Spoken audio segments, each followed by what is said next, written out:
So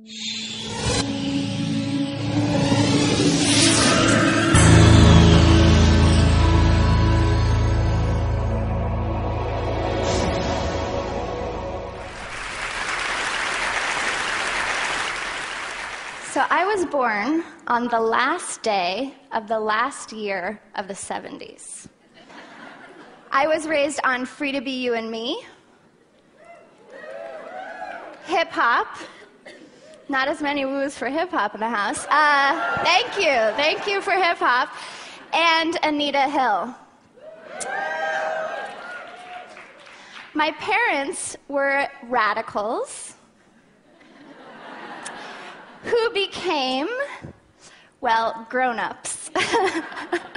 You know, my dad facetiously says, we wanted to save the world, and instead we just got rich. We actually just got middle class in Colorado Springs, Colorado, but you get the picture. I was raised with a very heavy sense of unfinished legacy. At this ripe old age of 30, I've been thinking a lot about what it means to grow up in this sort of horrible, beautiful time. And I've decided, for me, it's been a real journey in paradox. The first paradox is that growing up is about rejecting the past and then promptly reclaiming it. Feminism was the water I grew up in. When I was just a little girl, my mom started what is now the longest-running women's film festival in the world. So while other kids were watching sitcoms and cartoons, I was watching very esoteric documentaries made by and about women. You can see how this had an influence, but she was not the only feminist in the house. My dad actually resigned from the male-only business club in my hometown because he said he would never be part of an organization that would one day welcome his son, but not his daughter.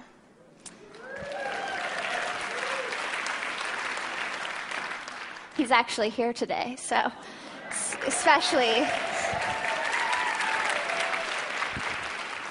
The trick here is my brother would become an experimental poet, not a businessman, but the intention was really good. In any case, I didn't readily claim the feminist label, even though it was all around me, because I associated it with my mom's women's groups, her swishy skirts and her shoulder pads, none of which had much cachet in the hallways of Palmer High School, where I was trying to be cool at the time.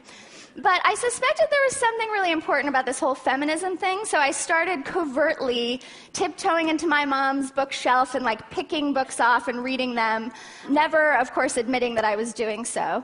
I didn't actually claim the feminist label until I went to Barnard College, and I heard Amy Richards and Jennifer Baumgardner speak for the first time. They are the co-authors of a book called Manifesta. So what, very profound epiphany, you might ask, was responsible for my feminist click moment? Fishnet stockings. Jennifer Baumgardner was wearing them. I thought they were really hot. I decided, okay, I can claim the feminist label. Now, I tell you this at the risk of embarrassing myself, because I think part of the work of feminism is to admit that aesthetics, that beauty, that fun do matter. There are lots of very modern political movements that have caught fire in no small part because of cultural hipness. Anyone heard of these two guys as an example? So my feminism is very indebted to my mom's, but it looks very different. My mom says patriarchy. I say intersectionality. So race, class, gender, ability, all of these things go into our experiences of what it means to be a woman. Pay equity, yes, absolutely a feminist issue, but for me, so is immigration. Thank you. My mom says protest march. I say online organizing. I co-edit, along with a collective of other super smart, amazing women, a site called feministing.com. We are the most widely read feminist publication ever. And I tell you this because I think it's really important to see that there's a continuum. Feminist blogging is basically the 21st century version of consciousness raising. But we also have a straightforward political impact. Feministing has been able to get merchandise pulled off the shelves of Walmart. We got a misogynist administrator sending us hate mail, fired from a Big Ten school. And, one of our biggest successes is we get mail from, teenage girls in the middle of Iowa who say, I Googled Jessica Simpson and stumbled on your site. I realized, feminism wasn't about man-hating and Birkenstocks. So we're able to sort of pull in the next generation in a totally new way. My mom says Gloria Steinem. I say Samita Mukhopadhyay, Miriam Perez, Anne Friedman, Jessica Valenti, Vanessa Valenti, and on and on and on. We don't want one hero. We don't want one icon. We don't want one face. We are thousands of women and men across this country doing online writing, community organizing, changing institutions from the inside out, all continuing the incredible work that our mothers and grandmothers started. Thank you. Which brings me to the second paradox, sobering up about our smallness and maintaining faith in our greatness all at once.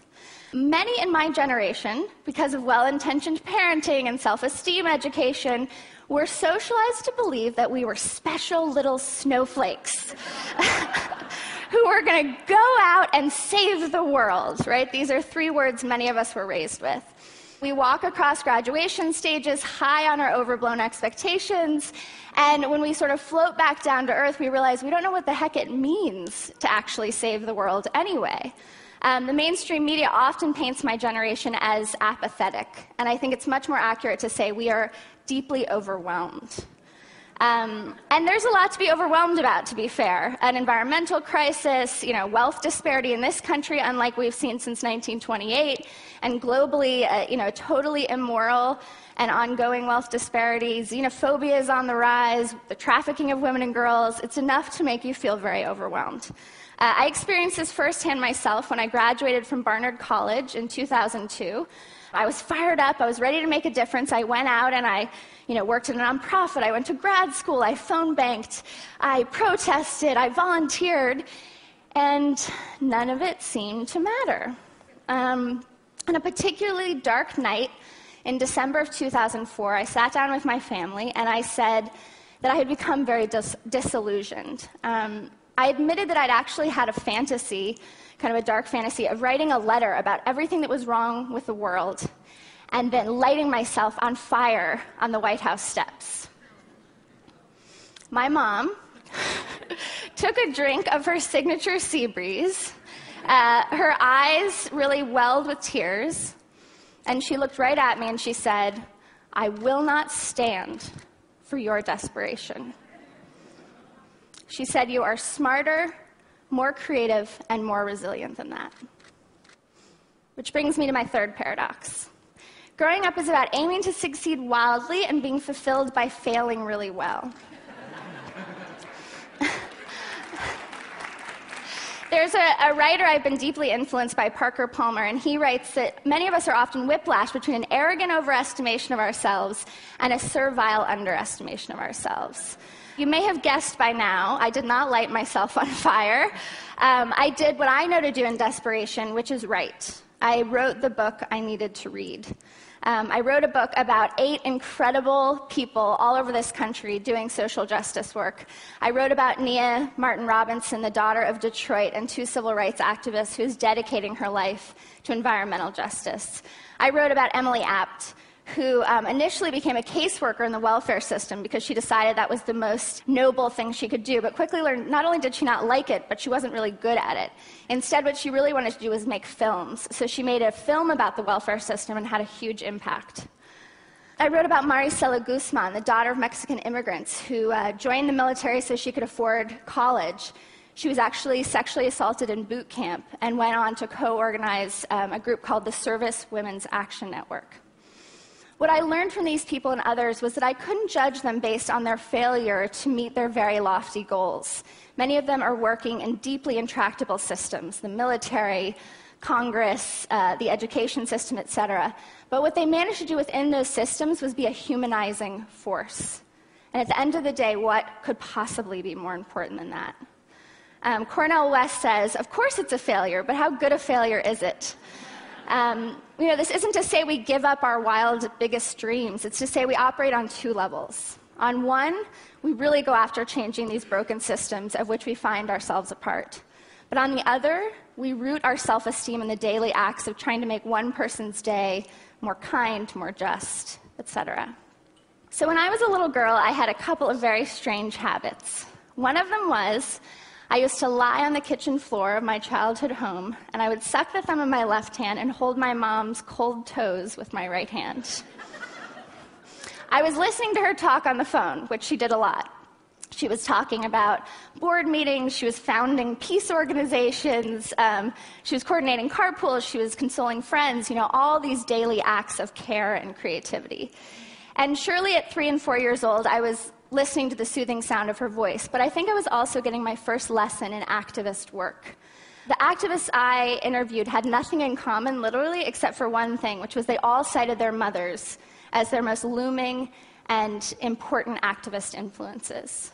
So often, particularly at a young age, we look far afield for our models of the meaningful life.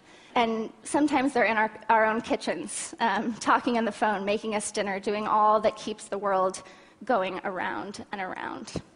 My mom and so many women like her have taught me that life is not about glory or certainty or security even. It's about embracing the paradox. It's about acting in the face of overwhelm. It's about loving people really well. And at the end of the day, these things make for a lifetime of challenge and reward. Thank you.